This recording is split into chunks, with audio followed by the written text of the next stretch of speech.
नमस्कार मित्रों, आप सभी का फिर से एक बार हार्दिक स्वागत है।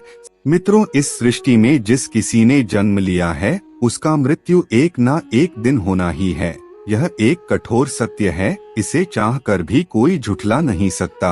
हालांकि मृत्यु के बाद दोबारा जन्म होना तय माना जाता है। जैसे दिन के बाद रात होता है और रात के बाद दिन होता है, उसी तरह गरुड़ पुराण के अनुसार हर जीव का दोबारा जन्म होता ही है। कहने का अर्थ है कि जिस व्यक्ति का जन्म होता है उसका मृत्यु होने के बाद उसका पुनर्जन्म भी होता है।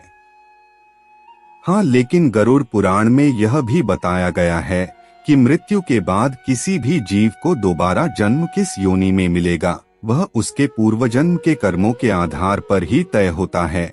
लेकिन मित्रों, क्या आप जानते हैं कि ऐसे कौन से कर्म है जिसे करने के बाद अगला जन्म भी मनुष्य का मिल सकता है?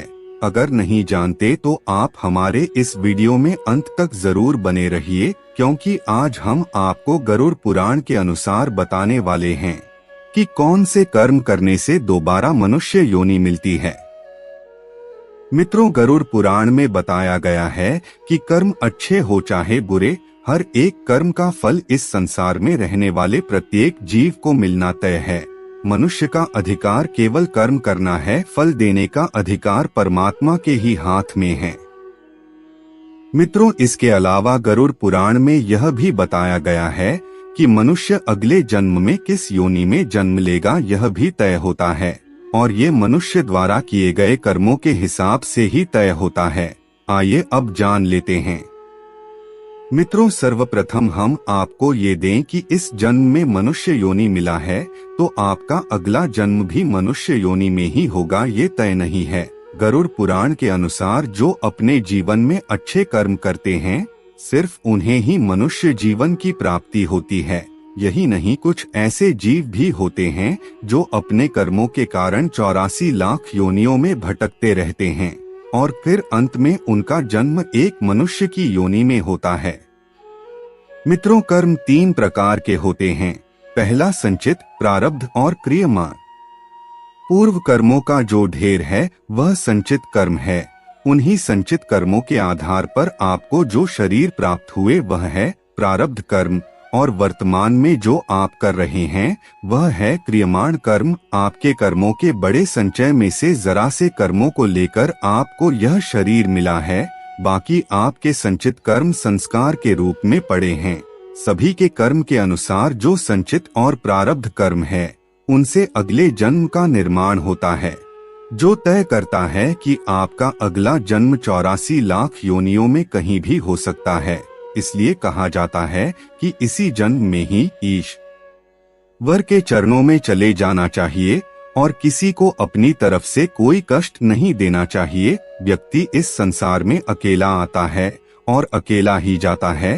अंतिम समय में उसके अच्छे बुरे कर्म, पुण्य और पाप उसके अगले जन्म का निर्धारण करता है।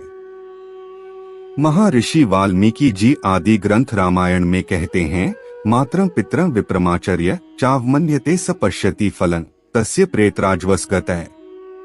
अर्थात माता पिता, गुरु, आचार्य और ज्ञानी पंडित का कभी भी अपमान नहीं करना चाहिए और न ही कभी उनके बारे में ऐसे विचार अपने मन में लाने चाहिए, और जो व्यक्ति ऐसा करता है उसे महापाप लगता है।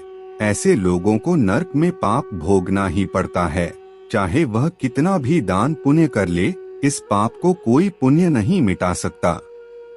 मित्रों, जो व्यक्ति हमेशा दूसरों के हित में सोचता है, उनकी सदैव मदद करता है, पशु पक्षी और अन्य जीवों पर दया करता है, जरूरतमंदों की मदद करता है और बिना किसी स्वार्थ से संचित धन का उपयोग धार्मिक कार्यों में करता है, तो ऐसे मनुष्य का अगला जन्म मानव योनि में ही होना तय है।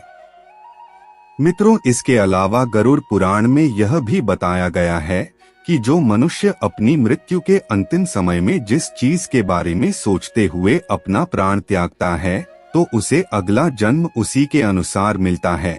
जैसे कोई व्यक्ति अपने अंतिम समय में किसी स्त्री को याद करते हुए अपना प्राण त्यागता है तो उसका अगला जन्म स्त्री के रूप में ही होता है। इसी तरह जो व्यक्ति अपने अंतिम समय में ईश्वर को याद करते हुए अपना प्राण त्यागता है तो वह मुक्ति की ओर अग्रसर हो जाता है, अर्थात मृत्यु के अंतिम क्षण के विचार उसके अगले जन्म को भी तय करता है। इसीलिए धर्मशास्त्रों में यह बताया गया है कि मृत्यु के अंतिम समय में हमेशा राम नाम का जप करते रहना चाहिए। मित्रों, हम अंत में यही कहेंगे कि हर एक व्यक्ति को अपने जीवन में पुण्य कर्म करने चाहिए और हमेशा निस्वार्थ भाव से धर्म की राह पर चलना चाहिए। तो मित्रों, आज के वीडियो में बस इतना ही। आपको हमारी जानकारी कैसी लगी आप हमें कमेंट में जरूर बताएं और अपने दोस्तों के साथ भी शेयर जरूर करें और हमारे चैनल को भी सब्सक्राइब कर लेवे। फिर मिलते हैं किसी नए वीडियो के साथ, तब तक के लिए धन्यवाद।